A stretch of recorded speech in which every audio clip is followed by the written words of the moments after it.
Hey y'all, welcome back to my channel. Today's video is an updated video for my why I'm not vegan video. I felt the need to update this just based on some interactions I've had in the past couple days, around. And so I felt like it was time for me to update that. There's a reason I stuck it in a playlist called old videos. So I made that video a while back, probably at a point where I was experiencing some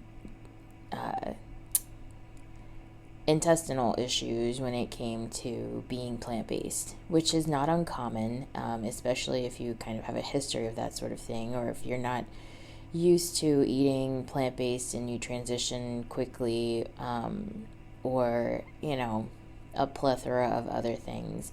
I have a tendency when I go vegan or plant-based, I end up getting SIBO every single time. It's like I feel super awesome for the first month, and then around the month mark, my stomach completely rebels against me. And luckily, I've had a little bit of help with that as far as getting some information about how to handle SIBO and not, not feel like I have to be eating meat, but or animal protein. But look, any lifestyle change is a process. I grew up in Louisiana eating like gumbo every weekend and fried chicken a few times a week and fried everything, really. And, even our vegetables have either cheese or oil or... Sorry, cat trying to destroy furniture, as usual. Cheese, oil, butter, bread, flour. That's what we put on our vegetables. So, of course, growing up that way and then having to just completely, flip your way of thinking about food is really hard. And you have to imagine that there's going to be some setbacks and some problems, along the way, but I just kind of keep it moving. Now, in that last video, I definitely kind of talked a lot about intuitive eating. And so that video is a lot more about veganism as a spiritual experience than it is about health. And I'm a firm believer that a plant-based diet is the healthiest possible way to live if you do it right. So if you are getting enough nutrients on this diet, on this way of living. I hate to use the word diet because diet makes it sound like it's, a craze or a fad or something like that. And a lot of people out there really think being vegan or being plant-based is a fad. And maybe, maybe it does fall into that category to some degree. But I think that when you're talking about lifestyle, when you're talking about, and I'm not even gonna go into the whole dead versus alive food or whether it's ethical or not to kill animals for our own benefit or whatever. Let's just not even go there in this video. Let's make it entirely about health for the moment, right? But for me especially, I can only talk about this based on the information that I have, the experiences that I've had, and the studies that I've read or been exposed to, and based on what I know to be true. If heart disease is the number one killer in the United States or in the, I don't know if it's the world, but I'm pretty sure heart disease is either first number one killer in the United States, then clearly we're doing something wrong, right? And I think that the evidence, the research that can back the claim that plant-based is a method of healing heart disease and becoming healthier and lowering cholesterol and hopefully reversing atherosclerosis. If that is what we're seeing in research, then you can't really deny it. And I'm not trying to like be an expert. I don't know enough about anything to be an expert about this stuff. I can just tell you what I've come across, what I've read. I've seen some actual like empirical data on it, and it looks right to my limited abilities. It looks right. So why did I like have this intuitive feeling not to be vegan? Well, I blame the SIBO for that. I do. I blame the SIBO, and I blame a little bit of because look, when you have SIBO, your body wants more sugar, more calories, because the SIBO wants to eat, right? The bacteria wants to eat high carb stuff. So, eating high carb, meaning, plant-based would be all fruits, vegetables, all this fiber, all of these carbohydrates, is feeding the SIBO. So when you go on to a more meat and oil diet, you tend to feel better because you're depriving it of the sugars that it needs in order to live. Now, you can get out of SIBO without going on to a meat-based diet. I'm not saying you have to do that. What I'm saying is that for me personally, like kind of not having a doctor who could very easily deal with this sort of thing with me, basically not having a good doctor, meant that I was kind of going it alone. And so I kind of just said, hey, you know what? I'm like dreaming about fish. Maybe I just need to like eat some fish and see what happens. And then of course, like once I started eating like fish and having more like oils and protein and animal protein in my gut, the SIBO was kind of calmed, and it like the symptoms began to feel better. So at the end of the day, all I'm trying to say in this video is that like I went my big story, I guess, like my background is that I had alopecia when I was 10. From the time that I was 10 until about 7 years ago. So I'm 34 now, so you do the math. But the alopecia is an autoimmune disorder sort of thing. It's triggered by autoimmune. It's triggered by inflammation in the body. And I spent my entire life eating meat and processed foods. So of course, as soon as I go on a less processed diet, which was a high fat, high protein, low carb diet, that was very animal protein heavy. But the main thing that helped with the situation was that it was a unprocessed, whole food, organic diet. My hair grew back. Look at it. I know, it's super long too. And my hair's been growing back since 2012. And that I firmly believe that came from learning how to deal with stress, like learning how to take my body out of a stressed state. What does that mean? So stress, like for some people, when people hear that, when they're like, what do you mean, like you learn how to manage stress? Like how do you figure stress cured you? I mean, getting rid of stress cured you. Well, there's a few things going on. When you talk about stress, right?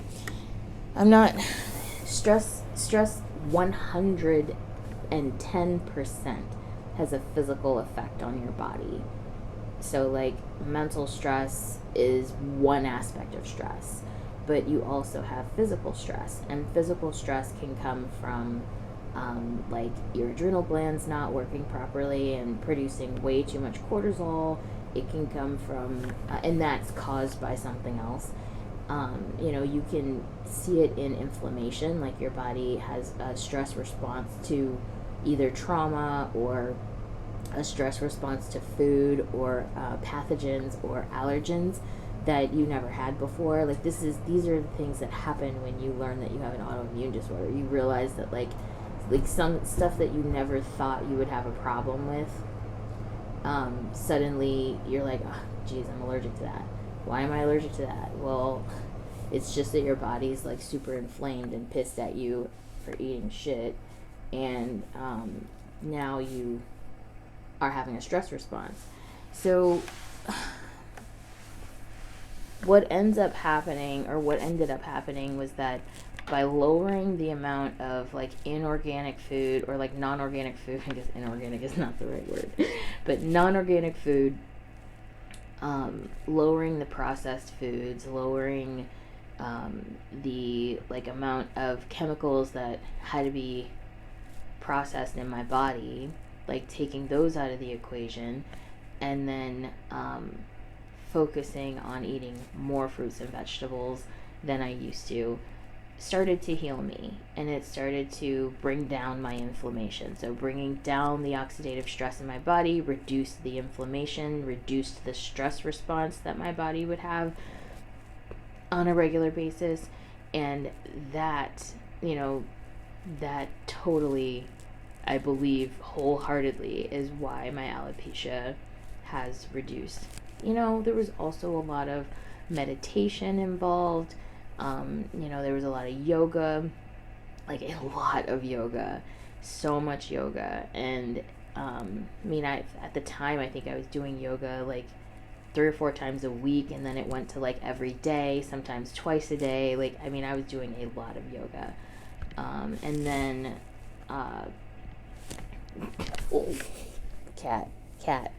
cats, because you can't do anything when you want to do it when you have cats, because they want to be involved or ruin it somehow.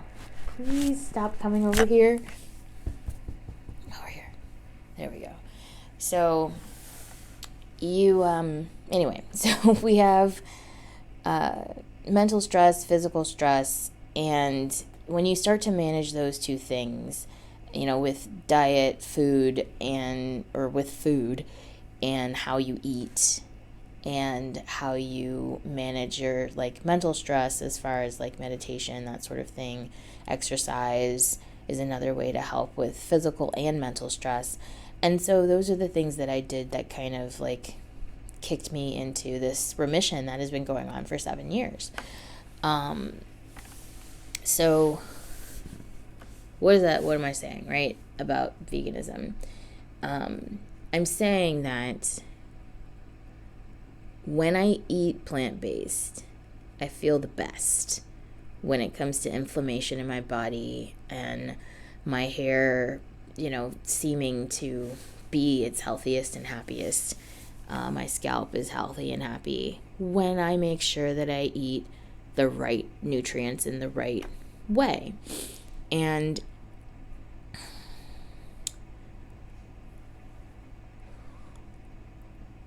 bouncing back and forth between being plant-based and being vegan and being, mostly vegan or kind of vegan, is probably not great, but it's what I've got right now. It's what I can do. And I just try my best. I watch a lot of videos about people who live a plant-based or vegan lifestyle, and I use that for inspiration to keep me going, to keep me moving forward. But I realize it's a process. It's really hard to you can't always just like drop everything and